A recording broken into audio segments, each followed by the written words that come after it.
nga Leonard Koja në Window Radio.de. Të nderuar miq, mirë mbrëma dhe përshëndetje nga studio qendrore në Gjermani këtu në Window Radio.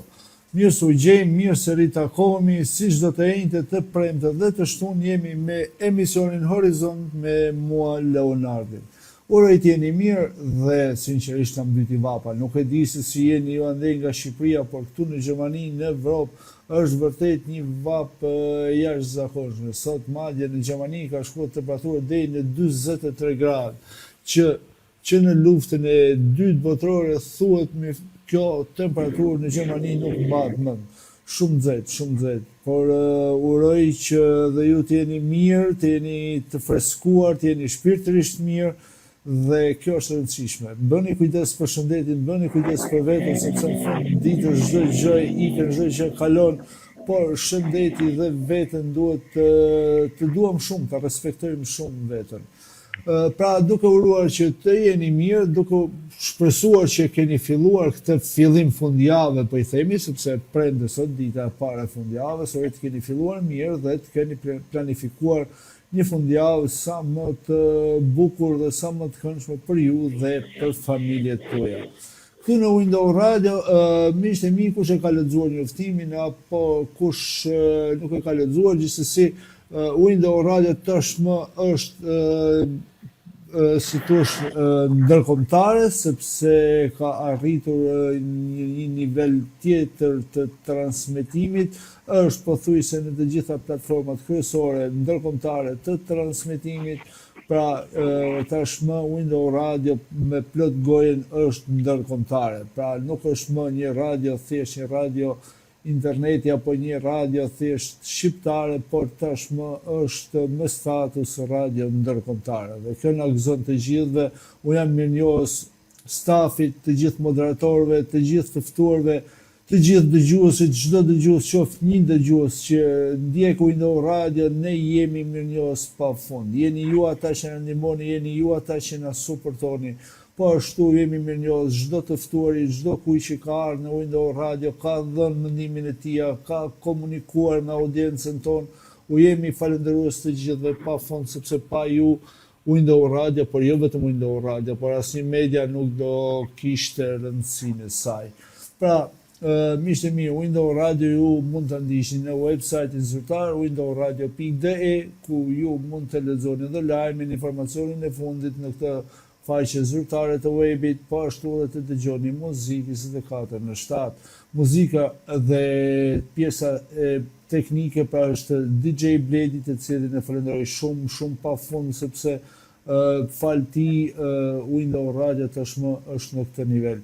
Po ashtu pra jemi pothuajse në të gjitha platformat e transmetimit, pra mund të ndiqemi në çdo lloj pajisje inteligjente, në Smart TV, në transmetime radio, në telefona, tablet, ku diun, makina, pra kudo tashmë Window Radio është prezente.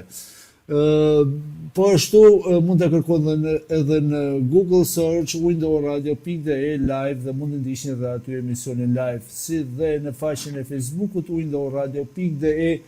Kush ka dëshirë mund të bëjë një koment apo pyetje dhe ne nëse do ketë një pyetje interesante për të ftuarin do përpiqemi që ta përzgjellim.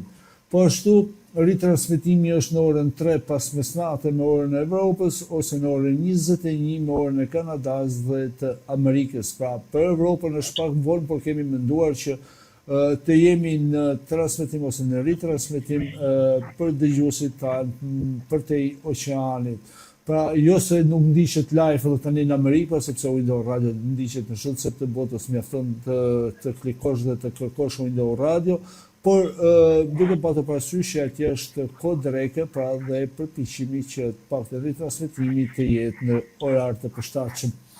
Do kërkoja shumë miqësisht të gjithë ju që na ndiqni të bëni një shpërndarje faqes së Facebookut, jo se ne fitojmë diçka nga ana monetare, por për të patur sa më shumë shqiptar, sa më shumë miq afër vetes dhe Pra, siç e dini, siç e themi vazhdimisht, Window Radio është vetëm e dëgjuesve, është vetëm e juaja dhe ne përpiqem vetëm të jemi shoktor të drejtë.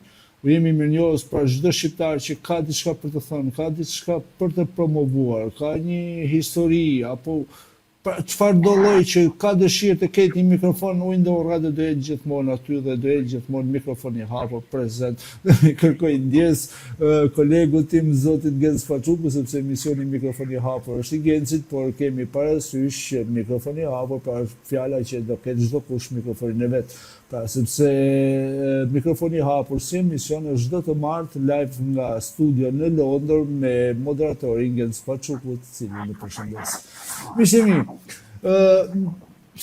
po thuaj se në këtë periudhën e fundit, pra në këtë muajin e fundit, ne jemi përpjek të jemi sa më pranë aktualitetit, jemi sa më pranë protestës, sa më pranë qytetarëve shqiptar, të kemi biseda me aktivistë, me ata që janë në zemër të protestës, kemi patur mundësi të kemi shumë prej tyre, por sonde do kemi një të veçantë. Një të veçantë të kësaj proteste, ku dhe vetë kryeministri tentoi që ta intimidonte apo ku diun, çfarë donte kryeministri, por vërtet një djalë që diti t'i kthente përgjigje, por jo thjesht përgjigjen e një individi ndaj një kryeministri, por do të thosha përgjigjen e një populli. Përgjigjen e një populli, ai nëse kryeministri tentoi që ta bënte në mënyrë personale shkrimin e tij në Facebook, djali nuk i foli në mënyrë personale, por i foli në emrin e gjithë popullit.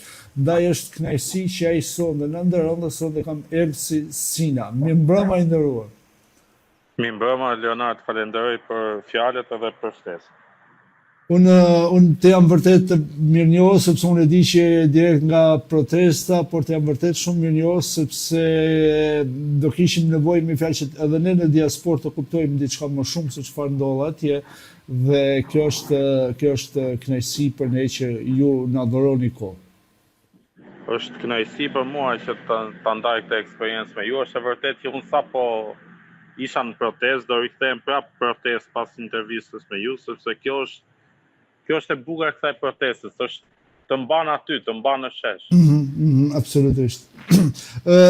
Erlis, po thuaj se një muaj protest dhe si është kurba e protestës këto ditë? A ka patur rënje? Kush është ajo, si thosh, kemi anë të pritshmëritë e protestës, si është zemra e protestës aty në shesh? Tani, sot është dita e 27 dhe do ishim shumë të lumtur nëse numrat nuk do ndryshonin, por jetesa në Shqipëri është bërë shumë e vështirë, njerëzit janë në punë, janë të lodhur, ka ditë ka më pak njerëz, ka ditë ka më pak më shumë, por është më e rëndësishme është që sheshi nuk është asnjëherë bosh.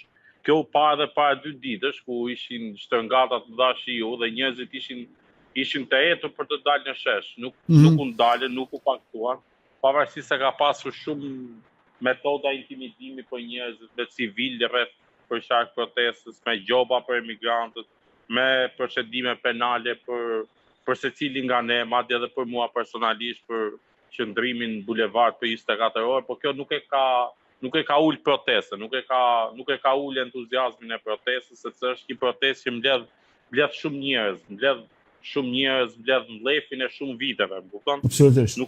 Nuk ulet thjesht, është shumë e vështirë që kjo protestë të mbyllet pa realizim objektive. Jo, ne të shpresojmë, sepse më thënë të drejtën shpeshherë kemi diskutuar si ka mundësi që shqiptarët nuk ngrihen, si ka mundësi që shqiptarët nuk po frymëzohen, pra shpeshherë dhe kjo është vërtet që na ka bërë të gjithëve të lumtur, por për hir të së vërtetës Erlis është edhe ajo friga, sepse në këtë periudhë, pra 27 ditore, ne kemi ndjekur disa deklarata, pra disa kërkesa që janë kërkuar qeverisë dhe normalisht që pushteti përpiqet të bëjë atë intimidimin e vet, por kërkoni ndërheqjen e kryeministrit. A është thjesht ndërheqja e kryeministrit, duhet ndryshim sistemi, apo të shkohet në zgjedhje të parakohshme, pra çfarë diskutohet me ju grupin organizator atje? si fillim unë nuk është se jam ndër persona pavarësisht se kam 27 ditë, nuk kam dashur të jem pjesë le të themi e grupit që marr vendime, edhe pse më është kërkuar të jem pjesë, sepse thash kam qenë ditën e parë aty, po kjo është e bukur e kësaj protestës, se nuk vendimet nuk i merr një person i vetëm, janë disa njerëz që mund të bëjnë dhe gabime gjatë rrugës, kupton, dhe se kjo ishte një protestë shumë e madhe, mbas edhe ne nuk e mbajtëm dot le të themi presionin, shpatat i kishim më të vogla le të themi, le ta pranojmë se 150.000, 200.000 njerëz që ishin përpara disa ditësh në shesh. Dhe këtu ka shumë grupe interesi, shumë individ me bindje të ndryshme, po gjithë kanë vetëm një objektiv, dorëheqjen e Edi Ramës. Pastaj këto teknikalitete të qeveri tranzitore, qeveri kohshme, qeveri teknike, kjo besoj se do diskutohet në një moment të dytë, më kupton? Ajo që është e rëndësishme është që ne duhet të rrezojmë Edi Ramën. Nëse nuk rrezojmë Edi Ramën, nuk rrezojmë as sistemin, nuk rrezojmë as partitë e mëdha, as partitë e vogla. Nëse shkohet zgjedhjet parakohshme le të themi me Edi Ramën sot nga 45 ditë, ai është e sigurt që i fiton prapë zgjedhjet me të njëjtat metoda, me krimin, me paratë e buxhetit shtetit që i shpërndan 2 ditë përpara zgjedhjeve, duke intimiduar qytetarët. Besoj është e qartë çfarë bëjnë në zgjedhjet e fundit në 11 mars. Dhe nuk është më surprizë se çfarë bën Edi Rama me zgjedhjet. Prandaj unë mendoj se kushti i vetëm është zgjedhje pa Edi Ramën kryeministër. Pastaj gjithçka tjetër mbetet botë. Ne më shumë jemi për protestën, pastaj do kalojmë edhe në një fazë tjetër ku edhe pranësh do afrohen ekspert, mbas edhe që e kanë bërë këtë punë procese të tjera zgjedhore. Mendoj se vjen çdo gjë me kohën. Si fillim ne duhet detyrojmë Edi Ramën të largohet. Nëse s'detyrojmë Edi Ramën të largohet, e gjithë ky mund të shkojë. Zoti Sina, ju jeni marrë më përpara me politikë? Keni qenë aktiv në politikë apo pra Unë personalisht jam antar i Partisë Demokratike, nuk e kam shërë asnjëherë këtë që nga dita 1 në protestë. As nuk e kam pasur fare këtë kompleks, kam 12 vjet, 13 vjet që protestoj kundër Edi Ramës. Ato që unë dhe ne kemi thënë për 13 vite, më në fund shqiptarët i kuptuam, se unë kam vite që them që shqiptarët duhet protestojnë, shqiptarët duhet ngrihen, shqiptarët duhet protestojnë. Dhe kjo nuk lidhet me faktin se cila parti vjen më pas. E vetëm gjë që unë apo ne themi është që të bëhen zgjedhje pa Edi Ramën kryeministër, që shqiptarët vendosin klirë, mbase duan Edi Ramën, nuk fitoj prapë Edi Ramën, nuk e vendosin ne këtë, kupton? Jo, unë jam aktivist i Partisë Demokratike për vitesh. Okej, ndaj bëra këtë pyetje thjesht për të kuptuar pak a shumë për këtë pjesë. Por shiko, duam të largohet Edi Rama. Pra Edi Rama ka 83 mandate në parlament. Do ik Edi Rama, po diskutohet Erlis sepse ju keni edhe eksperiencë juridike, pra ju edhe përveç se aktivizmit po themi civil apo politik, pra që ju keni, por keni edhe eksperiencë juridike. A mendoni që ose a ka filluar të strukturohet një kupol, sepse Rama i jep dorëheqje dhe kush do e drejtoj, kush do jetë, pra kush do jetë në negociata, në tryeza? Mendoj se kjo do vi me kohën. Mendoj se le të themi ne kemi një grup që mund të themi marrin vendime dhe kjo do të jetë e thjeshtë. Unë kam parë shumë intelektuale rreth protestës, shumë njerëz janë angazhuar, na kanë ndihmuar me këshilla. Thjesht kanë menduar që ndojnë larg sepse kjo është protestë e rinisë, më kupton? Kjo është protestë e njerëzve. Ne duhet të bëjmë hapin e parë të largojmë Edi Ramën. Pastaj do ketë mekanizma patjetër institucional, se unë nuk jam për këtë, duke qenë i djathtë në bindje, nuk jam për këtë që do vendosi populli, se në fund ditës do shkojmë. Absolutisht, sepse nuk është se vendos populli, me fjalë fund ditës ajo të bën marrëveshje politike ose me fjalë shkohet te kutia votimit. Do shkohet do votohet në parlament. Kjo nuk ka asnjë lloj diskutimi. Pastaj kush thotë të kundërtën nuk është nuk ka njëri të duhet besoj, se nuk duhet besoj gjë tjetër. Pa e kaluar në parlament nuk mund të krijojmë institucione, nuk mund ndryshojmë kushtetutën pa a mendoni që jeni vonë Erlis pa patur një kupol, pa patur, pra pak a shumë disa drejtues edhe njihen, sepse kemi parasysh dalin, flasin, marrin deklarata, po është menduar aq sa ti mund thuash për ne me fjalë gjithmonë, por është menduar ose ka diçka konkrete në këtë drejtim? Unë mendoj se fakti që ne nuk kemi pasur një kupol drejtuese të mirëfillt na ka ndihmuar në këtë aspekt, sepse ne kemi parë protestat e viteve të mëparshme, kemi parë protestën e studentëve, që në momentin që doli kush ishin le të themi kokat apo organizatorët, protesta u shua me metodat e Edi Ramës, kupton? Kjo është e keqja më e madhe për Edi Ramën në këtë protestë, se nuk di këtë takoj, nuk di me këtë flas, nuk di këtë blej, le të jemi realistë. Prandaj ai ka filluar tani merret me individ caktuar, por kjo nuk është protesta e Elisit, nuk është protesta e Dritan Goxhait, kupton, nuk është protesta e zonjës që u shpallë pa dëshiruar në Kosovë, në Shqipëri. Kjo është protesta e njerëzve, nëse nuk shkon Elisi, aty do shkojë një Elis tjetër. Nuk mbyllet protesta nëse vjet apo jo Elisi me Edi Ramën. Unë mendoj se tani është koha që edhe ne të ndryshojmë kurs edhe për këtë që thatë ju, të kemi disa individ pas nesh që fillojnë të shfaqen. Mendoj se tani është koha, deri tani e kemi mbajtur mirë në këto ujëra protestën, nuk i kemi dhënë mundësi Ramës të futet mes nesh.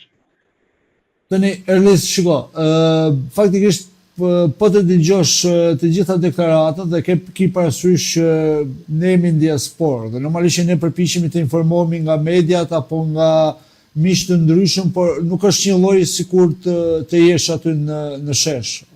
Dhe flitet për shumë grupe, flitet jo po e ka Irani, jo po do vinë izraelitët dhe do kolonizojnë Vlorën, shumë çka diskutohet, shumë çka thuhet. Normalisht aty vinë pra edhe njerëz të shtresave të tjera që vinë për hallet e veta, vinë për shëndetin, vinë për të afërmin, vinë për pensionet, pra vinë të gjitha kategori, vinë persona me aftësi të kufizuar. Por Erlis, në të vërtet, është kaq e pastër kjo protestë apo ka ndonjë prapavi tjetër mbrapa? Unë duke qenë se siç e thatë edhe ju më parë kam shumë vite në aktivizëm dhe mund ta them me bindje që kjo është protesta më e bukur që mund të ketë marrë pjesë ndonjëherë. Kjo sepse siç e thatë edhe ju, kjo protesta mbledh çdo në shesh. Më kupton, unë përpara se e thash dhe diku tjetër, unë përpara një muaji kam organizuar vetë protesta kundër një komuniteti caktuar në Shqipëri apo kundër një ligji që çoi qeveria për trajtimin hormonal në spitalet tona. Ndërsa sot pas një muaji ndaj sheshin me atë komunitet. Më kupton, kemi ndar ujin, kemi ndar bukën, se në fund ditës ne nuk kemi armiq. Thjesht luftojmë për ligje që nuk përputhen me mendimet tona. Po tani objektivi është i qartë. Largimi i Edi Ramës i ka bërë shqiptarët gjithë bashkë. Prandaj kjo protestë është kaq e bukur. Prandaj mundohen jo të nxjerrin iranian, të nxjerrin grek, të nxjerrin serb, se para disa ditësh një prej gazetarëve që mbron me zell të marrë qeverinë, thoshte që organizatorët e protestës marrin leksione nga studentët serb. Asnjëri prej nesh nuk ka si lidhje me këtë gjë, apo zonja që u shpallë pa dëshiruar që e thash më parë. Unë personalisht nuk e kam parë zonjën asnjëherë rreth nesh, le të themi. Mund të ketë si qytetar, por nuk e kam parë asnjëherë rreth nesh. Po edhe po t'ishte, kush është problemi? Kupton se ajo nuk besoj se erdhi në Shqipëri mbas kaq vite dhe këto nuk e dini që nga shërbimi tjera. Ajo është një person i njohur, pa diskutim. Po pra, kjo është intimidim që ju bëhet njerëzve, apo ajo që ju bë Dritan Goxhait për ka qenë apo jo luftëtar UÇK-s, derisa arritën atë pikë. Mirë, okay, pse pikërisht u zgjodh Dritan Goxhait për të lexuar atë deklaratë dhe nuk u zgjodh dikush tjetër? Po mendoj se për disa arsye, edhe për faktin që ai ka qenë aty pranë nesh, më kupton, ka qenë gjithmonë njëri prej nesh, duke parë dhe simbolikën e ish luftëtarit UÇK-s për të futur edhe pa Kosovë aty se. Kto po e trajtojnë sikur Kosova nuk është pjesë e jona, po Kosova mund të jetë shtet me një qeveri tjetër, po është pjesë e jona, është pjesë e Shqiptarisë, Dardania është e jona. Kosova pa diskutim, por aty më shumë po vinte vetvendosje, sepse Kosova pa diskutim, Kosova shqiptarët e Maqedonisë, shqiptarët e Malizit patjetër, por aty janë parë më shumë për shkakun dhe më shumë diskutohet që vinte vetvendosjes. Ka diçka në këtë mes? Unë kam parë shumë persona të vetvendosjes, Shqipëri, po nuk shoh asnjë të keqe. Unë mendoj se më mirë të vi një vetvendosje sa dali dikush siç doli Ramush Haradinaj që thanë vjen marrë nëse shqiptarët e Kosovës shkojnë në Shqipëri për protestuar, me gjithë dashurinë time për Ramush Haradinaj, për çka ka bërë në luftë, dhe me gjithë kundërshti që unë kam për Albin Kurti si i majt, më kupton? Është më mirë një i majt që vjen protesta, një djathtë që thotë është tur dalësh të protestosh për Shqipërinë. Se kjo nuk është më protestë për Zvërnesin, më kupton? Kjo është më shumë se Zvërnesi. Do të ti rendit, aty ka shindra njerëz, shindra hallë. Po shiko, Erlis, okay, pra duke patë parasysh komplet atë backgroundin tënd, atë backgroundin e shpirtit rebel tëndin, pra që 12-13 vite që vazhdon të protestosh, vazhdon të ngresh zërin, por si ka mundësi që nuk ndolli me Thethin, me Rjollin, me pjesë tjera të Shqipërisë, nuk ndolli në Dimër që u shkrin rrugët e Juglindjes si të ishin rrugë bëra me krip apo me sheqer dhe nuk u ngrit njeri. Dhe pikërisht tani që ishte pjesa e Zvërnecit u ngritën. Ka ndonjë shpjegim? Tani ka teoritë ndryshme kush u ngrit, si u ngrit, po unë mendoj se ky ishte u mbush kupa, më kupton, dhe ajo trajtimi, ne e kemi parë që policia çka ka bërë për ndër vite, po mendoj se ajo mënyra kapshërore që u mora ideali zvarr, dhe u fut diku dhe nuk u pa më, nuk u dëgjua më për të atë ditë, kupton, si ato, si ai Luani që ka pren e vet dhe e zhduk. Më kupton, kjo ishte shumë e fortë. Po, ka qenë vërtet tragjike ajo. Që nuk reagoi policia e shtetit edhe sa për syje faqe, më kupton, nuk ka pati asnjë reagim. Policia e shtetit ktheu shpinën, ndërkohë që disa banditë rrëmbyen një shqiptar në tokë shqiptare. Kjo mendoj se ishte pika më e fortë. Plus pastaj dhe lajmet që dolin që jo po Izraeli, më kupton, ka individ që kanë dalë në Shqipëri, edhe që janë sot, kanë dalë protestojnë kundër Palestinës, pro-Palestinës, si ndërto dhe unë për vrasjen e fëmijëve. Domethënë u mblodhën shumë gjëra, shumë komponent mendoj për të dalë ditën e parë. Kupton se vetëm mos harro, ne ditën e parë kemi qenë jo më shumë se 100 veta, që kemi nisë protestën te drejtoria e policisë Tiranës. Kur pa që kjo ishte një lëvizje vërtet rinore, filluan duke ushtuar njerëzit. Se do vi momenti që edhe shqiptarët do mbushet një ditë, se nuk shkon, kupton? Ja, padyshim kjo gjëja më e bukur. Edhe fakti që Rama po e mbron me zell Belinda Ballukun, mendoj se ka shtuar mllefin te një pjesë e njerëzve, kupton se ka dalë zhvuluar. Ka 5 vjet që mashtron shqiptarët duke thonë Spaku. Në ditën që Spaku shkoi te paradhoma atij, ai tha Spaku është i keq, më kupton. Kuptoj. U mblodhën shumë faktor, pastaj këto janë teori konspirative, jo i nxori ky, jo i nxori ai. Nuk po merremi me teori, nuk kemi këtu për të marrë me teori konspirative, por thjesht unë mendoj se u mbush kupa dhe nuk ka për të sprapsur më kjo protestë, mendoj. Praktikisht me thënë të drejtën, duke patur parasysh shumë, jo se ka ndodhur shumë shpesh protesta në Shqipëri, por kjo do të mendoja unë me aq sa unë e njoh. Kjo mendoj se është protesta më pastër dhe më bukur që mund të ketë ndodhur në Shqipëri, por duke patur parasysh shumë çka që ndodh aty këne, pra në Shqipëri, ekziston Afrika. Normalisht ekziston Afrika sepse shteti dhe pushteti janë bashk, por duhet të shkoj pak tek përplasja jote me Ramën. Si lindi, ose ç'kishte kryeministri me ju dhe sepse me sa kam ndjekur në rrjetet sociale ju keni bërë një reagim shumë të shpejtë. Kjo ishte pak e papritur me thënë drejtën për mua, se unë kisha kalu 48 orë në shesh. Edhe atë ditë me thënë drejtën sa kisha shkuar në shtëpi për t'u ndrruar, për t'u qetësuar, le themi maksimumi 1 orë. Edhe me edhe papritur, shumë miq ma quan direkt, dhe më shumë e mora si intimidim nga ana tij, më shumë e mora si presion. Kuptoj. Mbase jo të drejt për drejt, po pse pikërisht me juaj, me fjalë, sepse kjo ishte pak e çuditshme. Po tani Rama është mjeshtër i këtyre gjërave, mendoj se indirekt donte të luante edhe me faktin për ta quar politikisht të protestën, kupton, sepse si thash unë jam identifikuar lehtësisht si simpatizant i Partisë Demokratike, kupton. Edhe ai nuk e kish bërë drejt për drejt, po ta lexosh në rrjesht, ai thoshte në fund mbete vetëm ti, ato të lanë vetëm, do me thonë edhe në emigrantët, thoshte Rama, kam parasysh vetëm, do të që unë për shembull të dilja edhe kundër emigrantëve, kundër diasporës, më kupton? Mendonte të më fusën në këtë vorbullën e sulmit, kupton?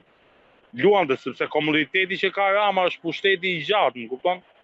Pa dyshim. Le ta pranojmë, tani ai është komod në vitet e gjata të pushtetit. Po unë reagova direkt sepse ishte e ndjeva, do me thonë, mendova për një moment mos të reagoj, po pasaj thash jo, doja bëj një reagim që të kuptoj që jo të gjithë po presim telefonatën e Ramës. Ai ka qenë një reagim i joti, aq i shpejt, ma sa kam brenda shumë pak kohë, pra brenda shumë pak kohë distancë nga publikimi i Ramës, por ju keni bërë një reagim vërtet fantastik, sepse keni reaguar pothuajse në emrin e çdo shqiptari, pra nuk e kthyet në një debat si thosh individual apo vetjak. Po ishte e menduar kjo, ishte e menduar, u konsultove me dikë, apo ishte ajo revolta e gjithë kësaj kohe në protestë? Jo, ishte revolta ime, më kupton, dhe ishte revolta ime dhe për Rama këtë tentoj të bënte, tentoj ta kthej në personale, po kjo nuk si shtash më parë, kjo nuk është protesta e Erlisit. Shkon apo jo Erlisin protesta do vazhdoj. Shqiptarët do vazhdojnë të kenë halle, shkon apo jo Erlisin proteste, ka apo jo Erlisi mirë me Edi Rama, kupton? Nuk i kam asnjëri prej nesh nuk i ka kërkuar Edi Ramës ta ketë mik. As na zgjidhi hallet. Ai hallet tona nuk i zgjidh më tani. Ai është shkaktari i këtyre halleve, kështu që nuk i zgjidh dot më. Diçka që e ka shkaktuar vet nuk mund ta zgjidhë më Edi Rama, kupton? Kjo ishte personale, ndaj unë doja t'ia jepja këtë mesazh që nuk ka rëndësi nëse është apo Erlisi. Shqiptarët do vazhdojnë dalin, do vazhdojnë ta kërkojnë dorëheqjen tatër, për ato arsye që unë mendova që ja kisha renditur aty aq sa munda, kupton? Jo, fantastike, pra bravo qoftë. Erlis, kontaktet me ambasadat, me të huajt, kemi vënë re për shembull edhe një eurodeputete gjermane me fjalë ka dhënë suport për protestën, do vinte në protestën në Tiranë, një eurodeputete e Parlamentit Italian po ashtu, por ambasadat në Shqipëri keni marrë sa ke informacion ti, kanë tentuar të marrin kontakt me ju, apo sepse më thënë drejtën është të bën përshtypja e heshtja ambasadave, se atje sikur një kos bar më tepër të kosite ata do dilnin. Në djenin time nuk ka pasur një reagim nga ambasada, mbadje nuk e kuptoj pse nuk ka ndodhur kjo gjë, se shpesh në protestat e mëparshme që unë kam marrë pjesë, kam parë reagim në ambasadas për protestat e dhunshme, që e mbështesnin protestën, po ishin kundër protestave të dhunshme. Kjo është protestë jashtëzakonshme, paqësore, kushdo del me fëmijë, me familjen, me prindit, dhe nuk e kuptoj këtë heshtje në ambasadave, edhe pse ambasadori i Bashkimit Evropian Gonzato ka kaluar 2 herë mes protestës, dhe besoj e kam ndjerë këtë energjinë e bukur që ka sheshe.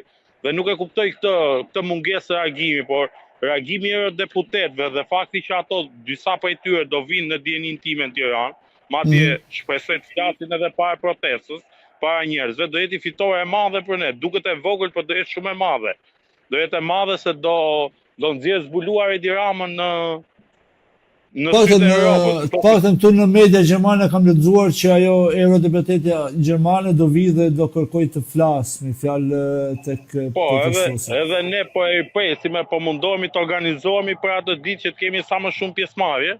E bëjmë për ditë, po duke i dhënë një shtysë më të madhe atë ditë për faktin se do kemi një përfaqësi ndërkombëtare, më kupton? Që zgjohet dhe zëri jonë, mos zgjohet vetëm zëri Edi Ramës në arenën ndërkombëtare. Kuptoj. Si shikoni Ramën ose qeverinë Ramën pra në tërësinë e saj, po e neglizhon protestën, po e menaxhon me të idenë që protesta do bie, do vi duke u shuar, si është ai komunikimi, sepse Shqipëria është e vogël dhe ne njihemi njëri me tjetrin atje, pra si janë ato, si thosh, kontaktet e fsheta apo në rrogoz me miqtë tuaj, me njerëz të qeverisë. Çfarë mund të themi diçka? Unë personalisht shoh që Edi Rama po tentojnë të fitoj kohë. Kjo protesta e ka trembur se po shoh edhe shumë socialistë, si shteti i Shqipërisë është e vogël. Edhe unë shoh shumë miq të mi, shumë komshi, shumë të afërm që dihet që kanë votuar historikisht majtas apo kanë qoftë edhe pozicione në administratë kanë dalur më shesh. Edhe kjo mendoj se e ka trembur Ramën, ndaj po tenton të fitoj kohë, po tentojnë të fitoj kohë dhe që të jemi realistë, unë mendoj se koha punon për Edi Ramën.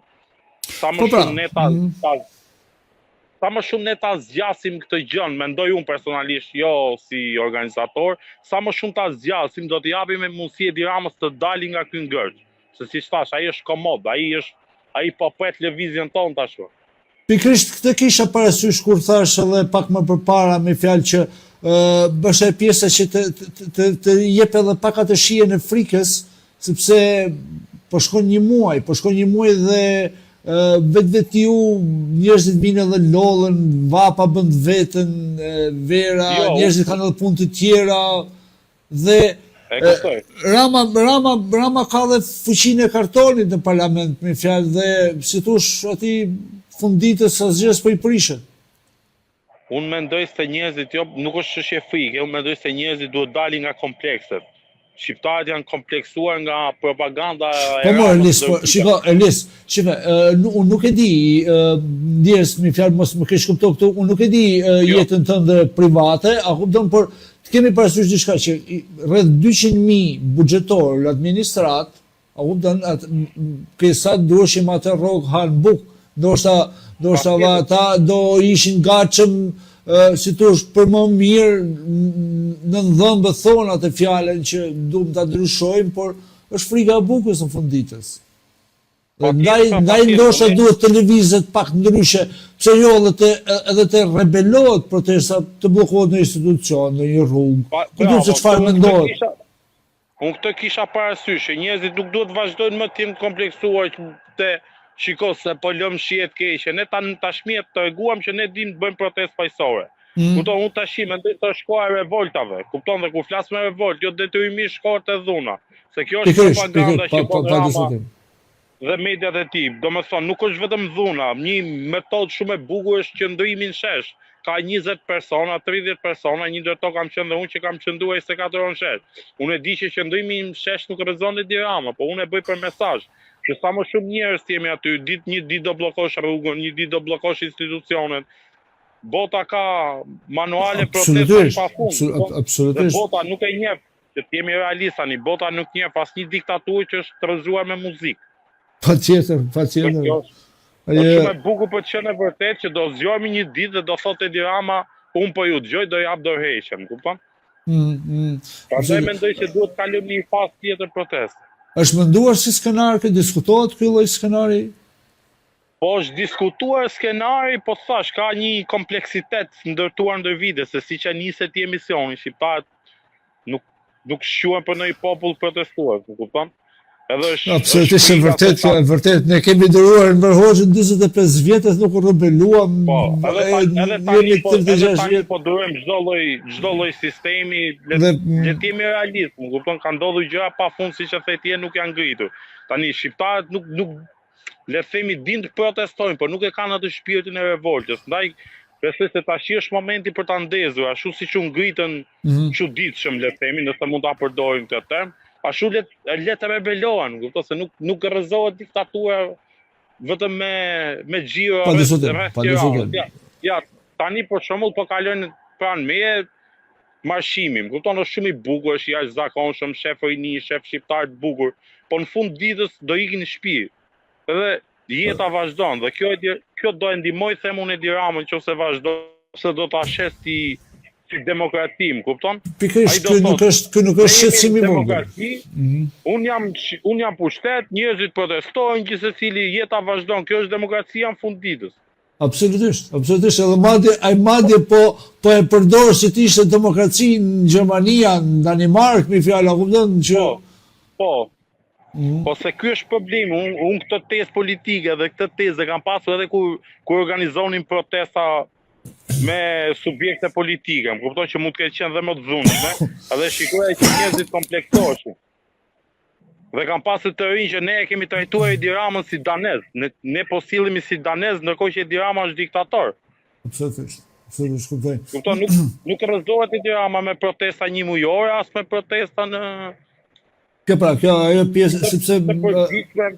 më thënë drejtën ne kemi parë edhe deklarata me fjalë sidomos së zotit Altin Goxhaj, me fjalë edhe të tjerëve që me datën 21 qershor do jetë dita e fundit që Rama si kërkohet si thosh në mënyrë të paqshme ndërheqja, pastaj data 2 korrik do jetë ajo data e fundit.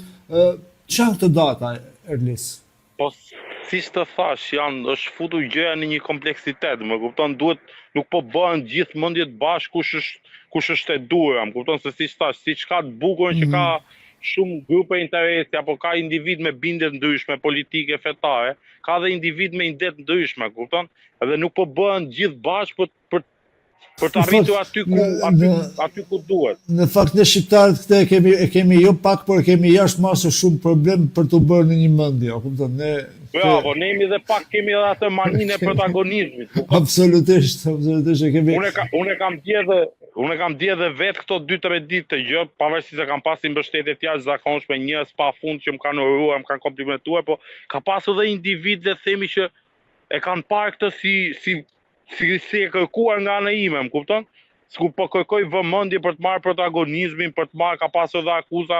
Pse mos sa marrësh, më fund ditës pse mos sa marrësh, sepse tash shikoj, fund ditës duhet të themi ca gjëra qartë. Sikur po i thua ti tani duhet të thuhen ca gjëra, sepse tash nëse do të ndryshosh një qeveri apo do të ndryshosh një sistem, se nuk e mendoj se është qëllimi i Krama dhe të sjellim një tjetër. Mendoj se qëllimi është të thyet si sistem dhe kjo nuk bëhet me buqet lulësh, pra duhet dikush të marrë pak më shumë përgjegjësi dhe të jap një drejtim. Patjetër, po është ky mentaliteti që shiko se do e kapi ky PD-s, le të themi, ta themi hapur, më kupton? Unë nuk e kam mohuar përkatësinë partijake, kupton? Kjo është e bukur dhe e habitshme këtyre, më kupton? Po besoj se ka dhe socialistë aty në protestë, besoj se vetëm të PD-s, sepse në fund ditës gjithë kanë probleme të shtëpia. Ka socialistë, po problemi i demokratëve, i net demokratëve është se nuk e mbërmë njëri tjetrin aq shumë sa që mbërnë socialistët me njëri tjetrin, kupton? Dhe propaganda aty është shumë e fortë, më kupton?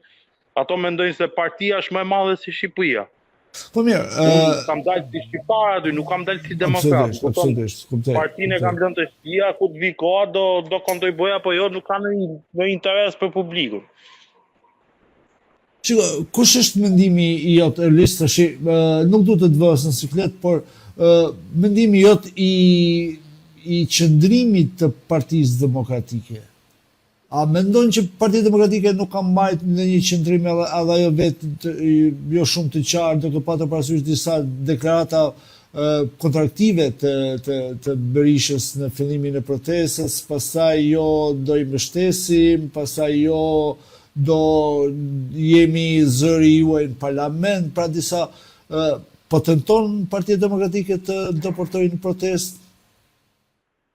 Tani unë shquhem tek ato njerëz edhe brenda strukturës Partisë Demokratike, edhe në protestë e them ato që mendoj pa si lloj. Sa shumë nevojë kemi për njerëz të tillë, kemi vërtet shumë nevojë për njerëz të tillë që mos të jenë njerëz të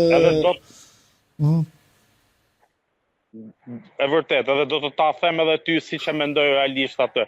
Unë që ditën e parë apo të dytë, kur Partia Demokratike nuk ishte pozicionuar, le themi, se kemi realist, Berisha apo Partia Demokratike do bëjë dhe disa kalkulime më shumë, kuptimi që ojnë dhe më mirë situatën, kupton se në fund ditës nëse Elisi bën një deklarat publik dhe është e gabuar, nuk mban një peshë specifike apo nuk ka ndonjë kusur, po Partia Demokratike do marrë, le të themi, atë kohën e vet që t'i shohë që duhet, kupton se ka bërë gabime në të shkuarën, edhe brenda saj, se fakti që është 14 vjet në opozit, nuk është 100% fakti që vjet zgjedhjet e Edi Rama, kupton që t'jemi realist. Edhe partia ka bërë gabime të saj. Unë mendoj se Partia Demokratike mori kohë, kishte disa eksponent saj, jo Berisha, se Berisha mendoj mori kohë për pa dashur ta mbërë, se kam kritikat e mia, mori kohë që të shifte situatën, kupton se është dhe një moment delikat Okej, partia. e kuptoj këtë.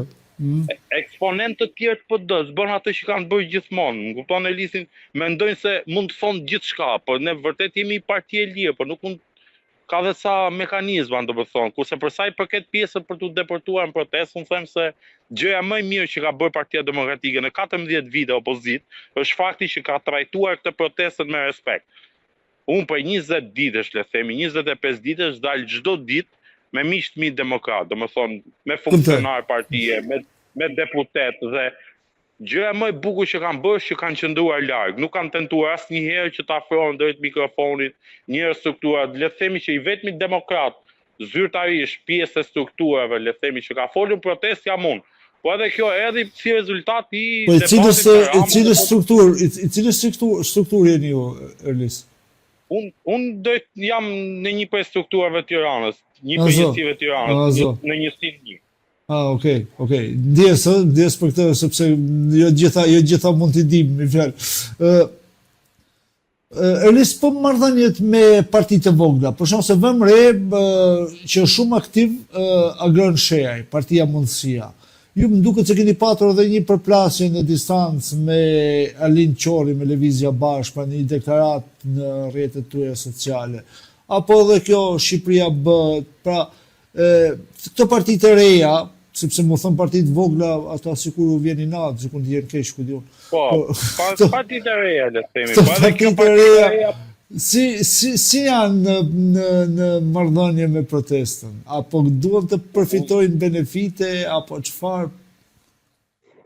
Unë kam parë siç e the edhe ti, unë kam pas një përplasje publike me ai sa mund të kem me Alin Qorin, sa i mbas e konsideron veten më lart se unë, po kam vënë disa herë provokime nga ana e tyre gjatë ditëve të protestës, specifikisht nga Lëvizja Bashkë, për të intimiduar demokratët, për të bërë atë që sheshi të kthehet kundër demokratëve me idenë që demokratët nuk janë këtu, se këtu bërtitet Berisha në burg. Por në momentin që ne nuk e kemi problem atë të bërtitur, më kupton? Se nuk të fut sheshi në burg, më kupton?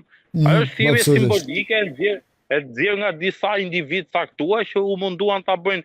Dhe unë kam pasur atë idenë time që ashtu si dhe në 2018 partia atëherë Lëvizja e Alin Qorit, sot e kthyen parti politike, është një paterisë e Ramës, më kupton? Nuk e kam këtë qasje kaq të prerë për dy partitë e tjera që ti përmende, kurse për partinë e Alin Qorit e kam të qartë se e kam provuar një në kurriz çfarë ka bërë me protestat e studentëve 2018 në një individ saktuar, e shoh edhe tani që ka një frymë shumë të jashtëzakonshme përçarje mes tyre dhe demokratëve. Ne nuk pajtohemi as me partinë Adriatik Lapajt, më kupton? Por nuk kemi këto përplasje, mund të shkëmbehemi, mund të japim dorë njëri tjetrit, ashtu si dhe me Agron Sheaj që ka qenë jo, kuptoj për Partinë Demokratike, po që është edhe individi që them unë po mundohet ta përdor këtë gjën më shumë, të marrë më shumë nga kjo gjë, mbas edhe pa të drejtë se Agron Sheaj sot kundër sistemit, pa Agron Sheaj ka ardhur nga sistemi, më kupton? E dim shumë mirë ne demokratët se si u fut në kuptoj. Si u fut në Partinë Demokratike, ishte i katapultuar, më kupton? Nuk është se erdhi nga baza, nuk erdhi Erlisi nga njësia 1, nga strukturat, nga forumi. Unë kam 18 vite kontribut Partinë Demokratike dhe është e natyrshme që nesër mund pretendoj diçka më shumë. Po ai erdhi si shok i kryetarit, u bë aty, më kupton, është tipikisht si Shqipëri, si gjërat në Shqipëri. Bravo, po ai është tipikisht person sistemi, mund të jetë flamurtar i rrëzimit sistemit që e ngriti atë, më kupton, pavarësisht se mund të jetë biznesmen shumë i suksesshëm, por unë flas politikisht. Më kupton? Kuptoj. Me partitë e vogla.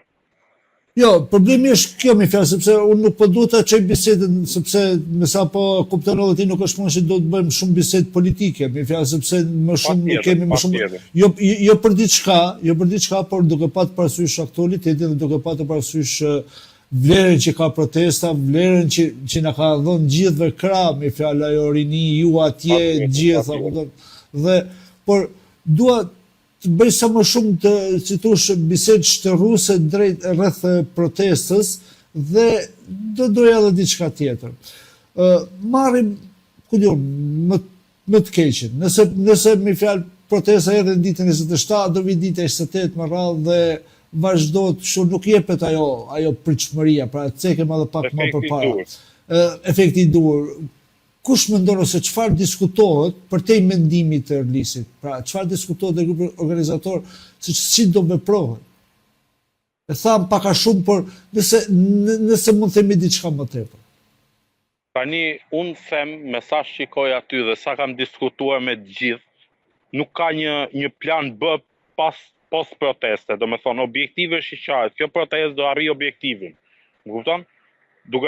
Nëse mund të them pasaj mendimin tim është se qofse nuk arrim objektivin këtë herë, do jetë shumë e vështirë për këtë do. Do jetë e pamundur pastaj do bëhet e pamundur. Ndaj unë në çdo edhe ditët e fundit, në çdo dalje, edhe kur fola para protestës, pavarësisht qëndrimeve totalisht kundërta siç thash me partitë e tjera, kam bërë thirrje për bashkim, është koha të bashkohemi. Më pasi të largojmë Ramën, vota do zgjedhin, vota shqiptarë do zgjedhin Edi Ramën, Sali Berishën, Arlind Qorrin, Agron Sherin, e din ato kë zgjedhin, po mendoj se nuk duhet përqendrohemi tek çfarë do të ndodhë nëse do të dështoj protesta, se ne jemi gjatë të bërish. Nëse protesta dështon, apo dhe nëse protesta nuk arrin të thyej sistemin, do thosha që është e kot fare edhe që ka zgjat kaq pasaj. Pra, nëse ne nuk do gjithë kjo sakrifis do jetë e kot nëse nuk arrim objektiva, se kjo nuk bëhet se mbase mund të ketë dhe individ që këta e bëjnë për ego personale, për të përfituar, më kupton si që është bërë ndër vite në Shqipëri, po pak se nuk është objektivi im, më kupton? Shiko, do të bëj një pyetje si jurist. Si e shikon respektimin të drejtave të protestuesve, pra të drejtave kushtetuese, apo respektohen drejtat e protestuesve, sepse ti edhe jurist edhe vetë prezent të shesh? Unë mendoj se sjellja e policisë, sjellja e pushtetit është intimiduese çdo ditë, domethënë sepse ne në këtë mënyrë që po e bëjmë kemi vendosur ato në presion, nuk na kundërshtojnë dot, nuk kanë çfarë të na bëjnë, le të themi, thon popullorëshe, po nga ana tjetër, çfarë bën pushteti? Qofse unë dal aty në trotuar, në cepin më fundor të trotuarit, marr një çadër për të mbrojtur nga dielli, pa më njoftuar, policia e shtetit më procedon penalisht. Mua dhe 10 apo 15 individë të tjerë. Ka njerëz civil që monitorojnë turmën, i fotografojnë burra, gra, fëmijë, dhe kjo bëhet për t'i bërë presion për vendin e punës, kupton? Kjo është maksimumi që mund të bëjë shteti edhe juridikisht në këto kushte, se ne le të jemi realisht për momentin jemi thjesht duke bërë xhiro në bulevard, më kupton? Kjo është maksimumi që mund të bëjë shteti për të na godit, për të na intimiduar. Kuptoj, me fjalë nuk është, kuptoj.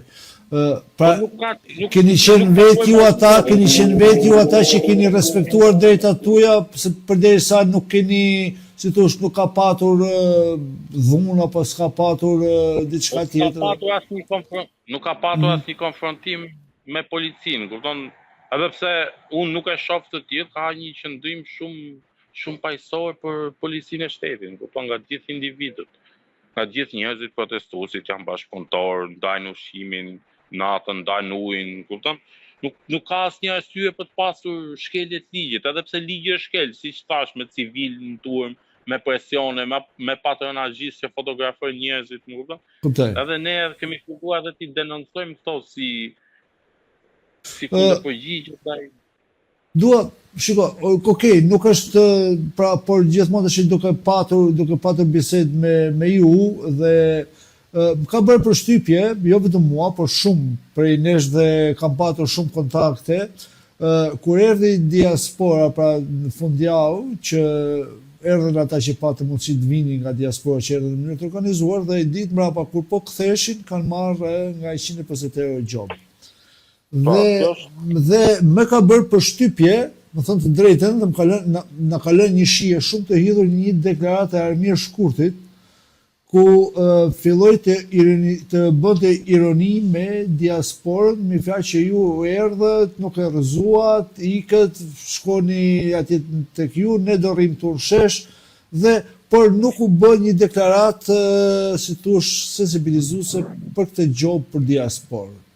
Pra sepse Gjoba nuk ishte për gabime individuale, por ishte sepse ai ka bllokuar autostradën, ka lënë zgadal qeft vet, pra funditës protest ishte ajo. Por nuk pat një reagim nga paktën nuk kemi arritur të shohim një reagim nga deklarata e këtyre ose juve që jeni si më kupol organizative diçka tjetër. Kjo tash i bëhet edhe për ajo që diskutuam më përpara, për protagonizëm, kupton, po ne tani jemi edhe në vështirësi për të mos reaguar për çdo deklaratë, se kemi edhe frikën e përçarjes mes nesh, më kupton? Jemi munduar të ruajmë dhe i farë balance, po nëse do fillojmë tash të themi pse edhe diaspora dhe iku, pse nuk e rrëzoj, ne jemi këtu dhe nuk po e rrëzojmë dot, më kupton? Kjo është, këto sulmet janë të kota. Ja, vërtet mi ferë, na ka bërë shumë, mi ferë më shumë kënd që edhe unë kam patur kontakte, mi ferë ka qenë një deklarat vërtet ndoshta e nxituar, ndoshta e mllefosur, por ka qenë një deklarat. Deklaratë nxituar mendoj unë se tani ne jemi këtu, nuk po e rrëzojmë dot, presim që të vi diasporë ta rrëzoj për një ditë, nuk ka mekanizëm për ta bërë, më kupton? Ajo ishte një mbështetje e jashtëzakonshme që nxori 150.000-200.000 njerëz për rrugët e Tiranës. Dhe diaspora po organizohet në çdo qytet perëndimit, duke filluar me Kanadaja, Amerika, kudo, sepse diaspora ka, jo se do ta mbroj diaspora, po diaspora ka dhe një specifik tjetër, sepse ti nuk ikën dot nga puna kur tek e ty, sepse po të la puna hajde gjej punë prapa, kupton? Po pra, kjo prandaj duhet të jemi të kujdesshëm ne me këto. Nuk është shumë e thjeshtë. Pra ne duhet jemi të kujdesshëm ne me këto deklarata, kupton se bëhen për protagonizëm mendojnë që nuk i shërben kauzës përgjithshme. Kupton, ne duhet jemi sa më shumë të kujdesshëm, sidomos zërat publike. Duhet ta harrojnë çfarë do përfitojnë, duhet ta harrojnë faktin që do mbahet mend se ishte ky që dha këtë idenë, apo më thet thash, më kupton? Absolutisht. Është diçka që bëhet për Shqipërinë, ne kemi dalë për Shqipërinë, nuk kemi dalë as për Elisin, as për Leonardin, për askën, më kupton? Kemi dalë për Shqipërinë për të shpëtuar Shqipërinë nga kjo plagë, më kupton? Këto janë deklarata që nuk i shërbejnë, se ne do e presim prap diasporën, tani, kupton? Po filluam me këto sulmet, mendoj se nuk i shërbejmë asgjë, kupton? Këto janë sulme personale koti mendoj. Absolutisht. Jo, unë më thënë drejtë nuk e kisha në mend të cekja këtë bisedë me ju, por kur holla njoftimin që do ishi ty në emision, kam patur disa reagime në rrjetet e mia private me fjalë dhe më kërkonin që ta diskutoja me ju, sepse fakt edhe vetëm pra edhe ne si media jemi përpjek mos të reagojmë për këtë deklaratë. Sepse e kemi marrë në mënyrë të mllefosur, por më thënë të drejtën ka qenë shumë e nxituar, me fjalë dhe sikur ishte diaspora fajtoria, kupton? Prandaj pra, këto të thash, fajtojmë ne që jetojmë këtu, se ne po funditës nuk kuptoj është deklarata, unë e kisha parë, nuk kam reaguar fare se po filluam të reagojmë kundër çdo individi, pastaj do fillojmë luftë personale që i shërbeni Tiranës. Kupton, po janë deklarata të nxituar, ka pasur disa të tillë nga individ saktuar, jo vetëm për diasporë, por edhe për linjat që janë brenda protestës që nuk i shërbejmë, nuk ta shërbejmë. Kupton, prandaj jam munduar të jap mesazhe për bashkimi këto ditë. Absolutisht. Kjo është ajo pra, vetëm shumë mund të arrijmë objektivin, mendoj unë. Absolutisht. Shiko, Erlis, nëse protesta politizohet, humbat e karakterin qytetar, kush kush mundet ta bëjë në balancë dhe prap kthehemi te pjesa e grupit organizator, pra tek ju, tek drejtuesi, tek një kupol, sepse me thënë drejtën këto ditë të fundit protesta ka patur një sulm frontal nga shumë drejtime të pushtetit. Dhe nuk është as gris situata, dhe mund të politizohet situata. Unë mendoj se e vetmja që mund ta dëmtoj, le të themi, apo mund ta çoj një hap përpara, edhe duke shtuar numër, ato është forca më e madhe opozitare, më kupton? Mendoj se Partia Demokratike, pa dashur ta kthejmë politike, duhet shtoj numrat e protestës, siç ka bërë gjithmonë. Domethënë duhet mbaj këtë ritëm.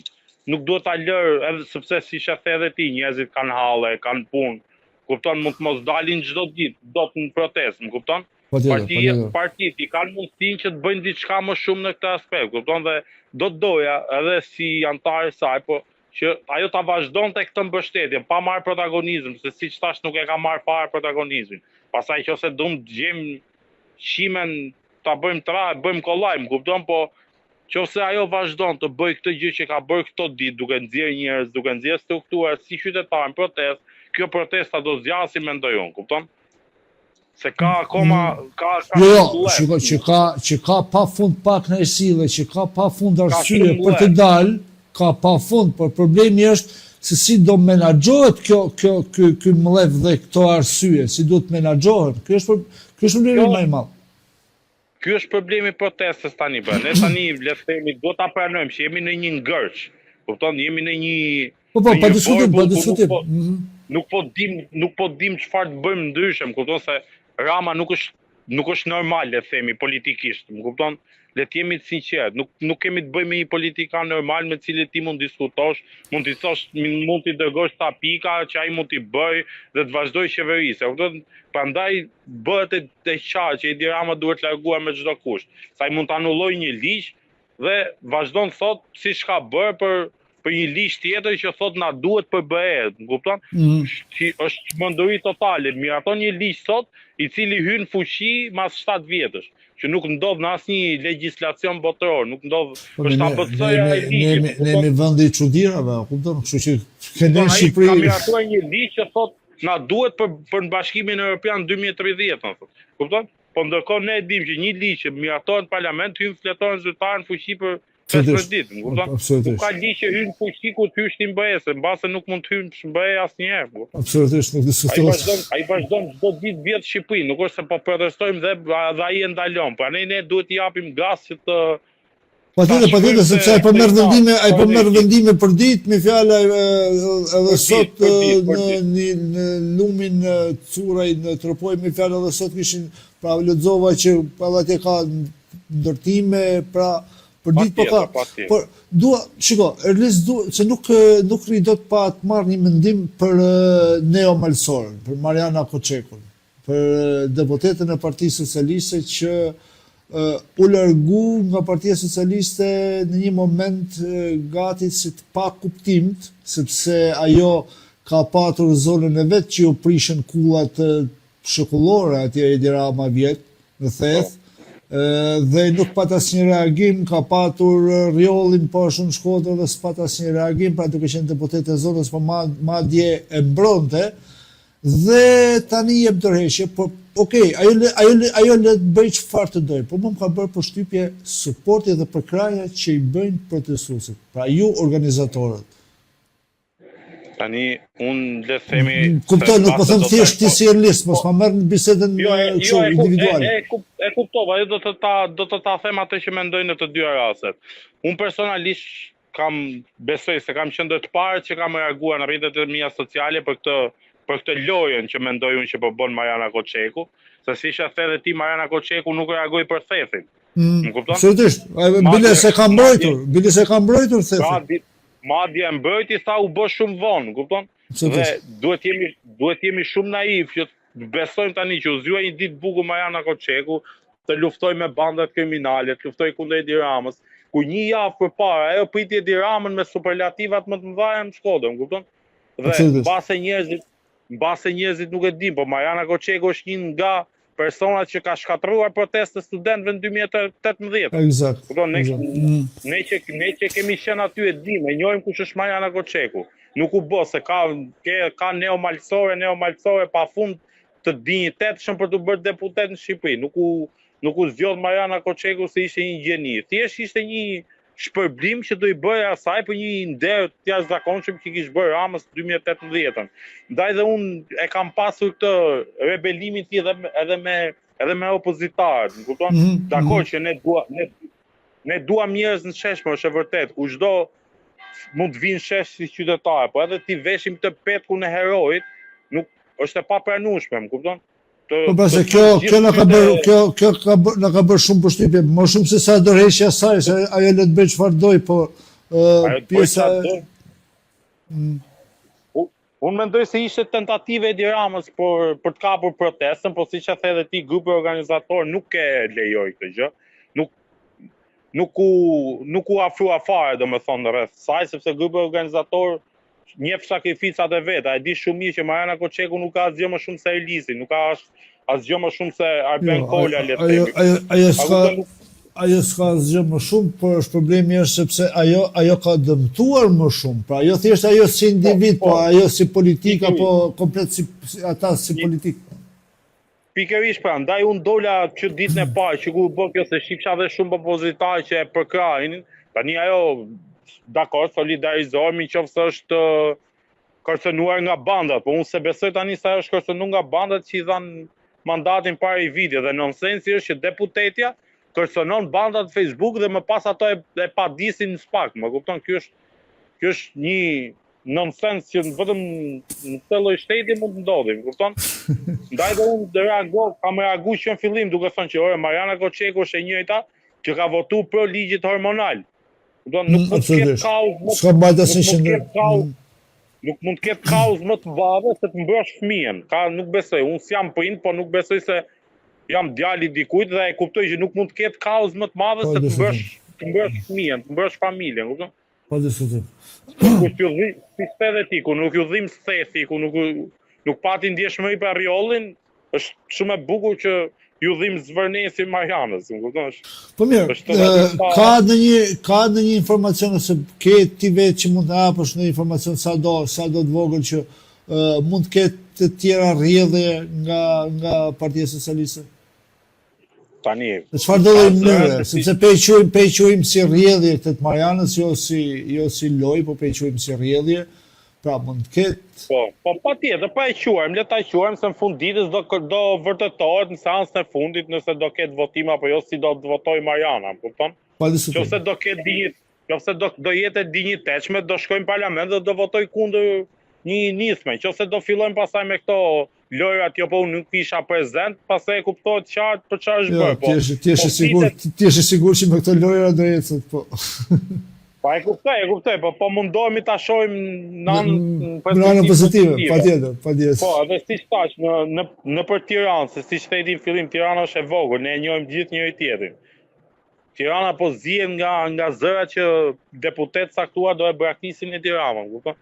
Dhe kjo do ishte fitoria më e madhe dhe besoj se do ishte fundi i tij, kupton? Ka pasur disa lëvizje, pavarësisht se kam zero simpati për Spiro Palin, po edhe nga ana e saj ka pasur le themi një tentativë për ta goditur deklarata publike të forta, le themi, sepse pesha e saj është më e madhe se pesha Koçekut, më kupton? Po jo, pa diskutim. Spiro Pali funditës Spiro Pali është me staturë politike, ajo. Po, pavarësisht që jemi kundër saj totalisht, po ka një karrierë, ka një background, kupton, dhe një lëvizje e saj në pozien në për Tiranë, fakti që do kërkohet arrestimi Belinda Ballukut sërish, që Rama mos të çmendet dhe të shtyj prapë seancën që t'i japi kohë dhe 2-3 muaj Belindës, më kupton? Dhe kjo besoj se nëse ai e dorëzon, do ketë një rrjedhje nga mandatet e deputetëve. Këtu ne duhet jemi pak realist, sepse sido që të reagoj Rama, duhet jetë protesta ajo që jep oksigjen Ramës ose ja ndërpret oksigjenin Ramës. Patjetër. Unë them se nëse ne ndalim protestën, Edi Rama është i shpëtuar me apo pa Ballukun. Nëse ne vazhdojmë presionin, çdo lëvizje pastaj kundër Edi Ramës është në favorin tonë, kupton, qoftë edhe këto lëvizje të dyshimta të Mariana Koçeku, sepse shtohen njerëz, shtohet kauza, shtohen pritshmëritë, kupton, njerëzit merren me optimizëm, se jo të gjithë le themi e gjykojnë kaq holl, kupton? Se vritet edhe frika që the ti, frika e rrogës, frika e vendit punës, më kupton? Se gjithë ne në Shqipëri jetojmë me këto rroga jetojmë, kështu shqemi. Nuk ta paguan njeri për të dalë në protestë, siç thot propaganda e pushtetit, më kupton? Edhe çdo lëvizje nëse ne vazhdojmë protestën do jetë kundër Edi Ramës, kupton? Mendoj unë. Kolegu im, moderatori i Londrës, i studios në Londër i Window Radios, Genc Paçuku, thot ma përshëndet releasing on, dhe të përshëndet Genci. Faleminderit ty Genci, sa është një ndër mbështetësit më të mirë dhe më të mëdhenj të mit virtualisht. Dhe Windows Radio do jetë gjithmonë në krahun tënd, do jetë gjithmonë pranë teje për çfarë do që mundemi, për çfarë do ju do keni dëshirë për të komunikuar me diasporën, do jetë gjithmonë pranë jush dhe si thosh totalisht e lirshme, pa censurë. Ju falenderoj shumë. Shiko, edhe pak për fund, me fjalë duhet të hedh një teori konspirative. Mendohet ose diskutohet që Lulbasha të kthehet në një farë mënyrë apo në një mënyrë tjetër dhe pikërisht jap sadopak oksigjen dhe kjo protestë? Mendoj se Lulbasha Karde Diego është i vdekur politikisht. Kam qenë një ndër mbështetësit më të mëdhenj të Lulzim Bashës. Paktën në disa korridore tepër të ngushta edhe diskutohet kjo gjë.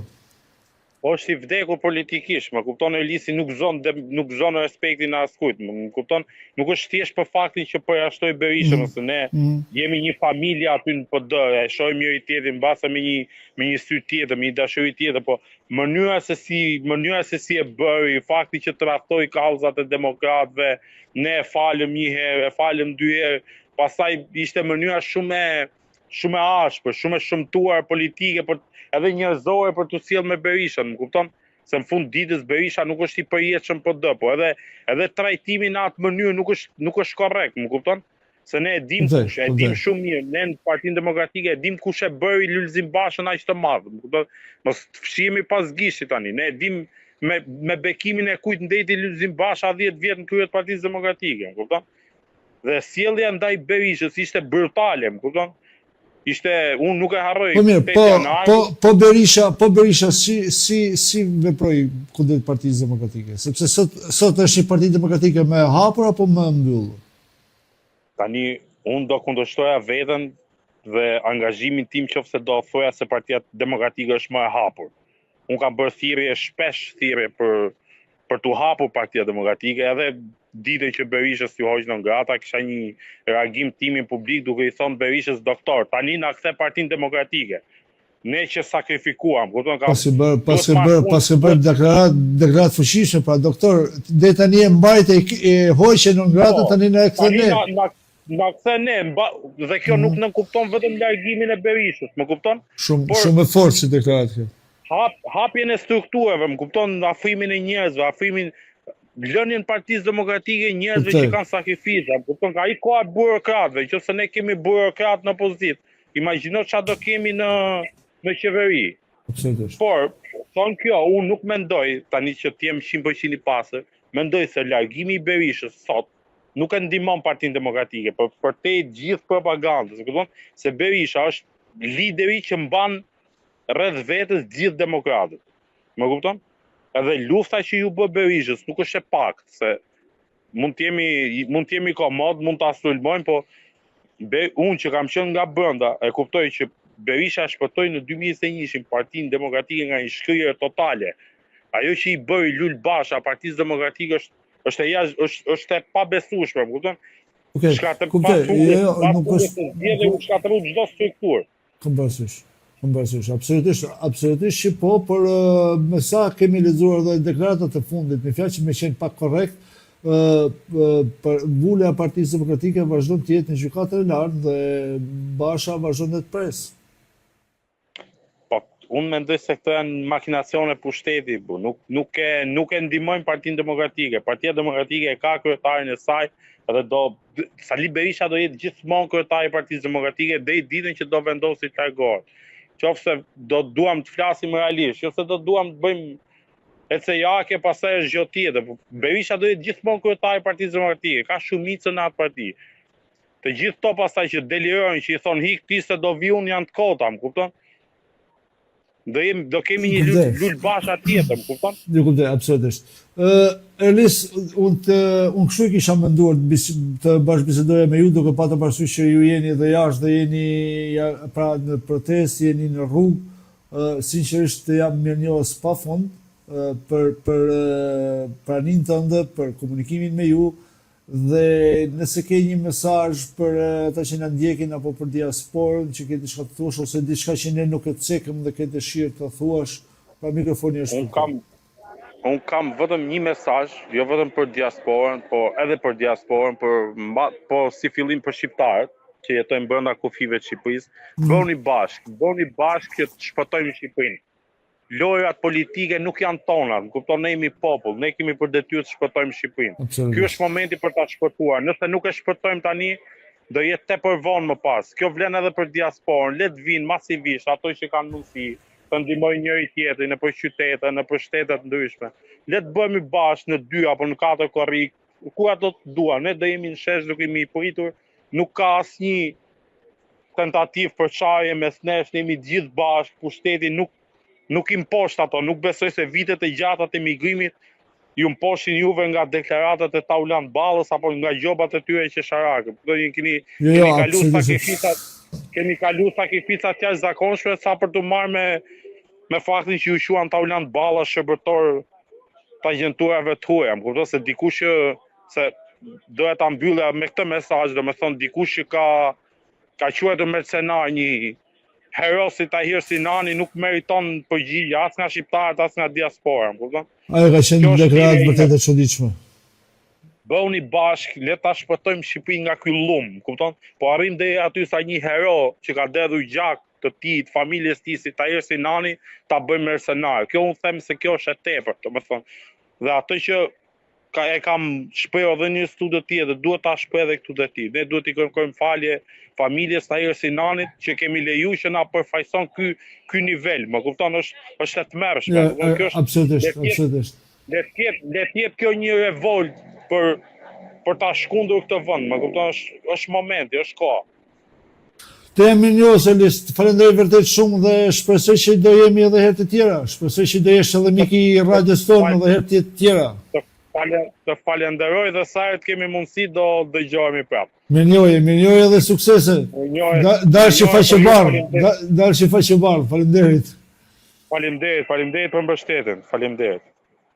Atëherë, të nderuar miq, ky ishte Horizont për sonte, pra ishim me zotin Elis Sina, pra live direkt nga zemra e protestës, një nga aktivistët kryesor të protestës në grupin organizator, ku përpoqim të kuptojmë diçka më tepër në ditën 27 të kësaj proteste, pra të kuptojmë diçka më shumë se çfarë po ndodh, si ka ardhur protesta deri tani, ku do shkohet dhe si është fryma brenda protestës. Dhe u përpoqem me Elisin, të cilin vërtet e falenderoj, një djalë me shumë kurajë dhe një djalë që foli hapur, u përpoqem të themi aq sa në ditën për të thënë, shpresoj që të keni marrë dhe ju informacionet e duhura, apo të ketë qenë një emision i këndshëm edhe për ju, por unë mendoj që duhet të gjithë ne shqiptarët duhet të jemi të organizuar, mos të çorganizohemi, sepse nëse fryma, pra këtu nuk bëhet fjalë për të thjesht për të hequr Edi Ramën dhe për të sjellë një tjetër. Nëse shqiptarët dhe ne të gjithë nuk e kuptojmë që në Shqipëri duhet të ndryshohet sistemi, duhet të thyet sistemi, dhe sistemi nuk thyet duke hequr një qeveri dhe duke sjellë një tjetër që është gati aty. Pra duhet që ne këtë protestë mos e lëmë asnjëherë të dobësohet, asnjëherë të bijej, por duhet të gjithë bashkë të bashkohemi, të japim oksigjen dhe të bëjmë të pamundurin që në Shqipërinë tonë të ndryshojë sistemi, të ndryshojë mënyra e politikë bërjes. Dhe nëse ne nuk arrijmë ta ndryshojmë edhe tani këtë protestë, të cilët në ata të rinjat në Tiranë, Elisi, pra shumë të tjerë, pra edhe shumë të rinj, njerëz masi të kufizuar, pensionistë, pra një shumë llojshmëri individësh që dalin atë protestë, në fund të ditës duhet edhe ne të jemi ata përkrasit dhe të jemi suportuesit maksimalisht kudo që të jetojmë, të ngrijmë zërin, të protestojmë dhe mos e shikojmë ato mërit e çastit apo deklaratat e momentit, sepse duhet kemi parasysh që nuk është kollaj të përballesh me një sistem. Por dash Zoti dhe të shpresojmë që në Shqipëri të vijë demokracia, pra jo se demokracia është fushë me lule, por të vijë ajo demokraci që ne jemi mësuar këtu në Perëndim dhe ajo që ne shohim në Perëndim. Pra kurse në Shqipëri thjesht është si ëndër demokracia. Shumë ishte mirë. Ju përqafoj përzemërsisht dhe u jam mirënjohës pafund për kohën tuaj. Faleminderit pafund për suportin, për mbështetjen dhe për gjithçka çfarë ju jepni për Window Radio dhe shpresoj që dhe ju të jeni të kënaqur, mos e shputni nga Window Radio dhe ne do jemi gjithmonë me gjëra të reja dhe do jemi sa më pranë aktualitetit. Natën e mirë, kalofshi mirë dhe mirë dëgjofshim në emisionin e radhës.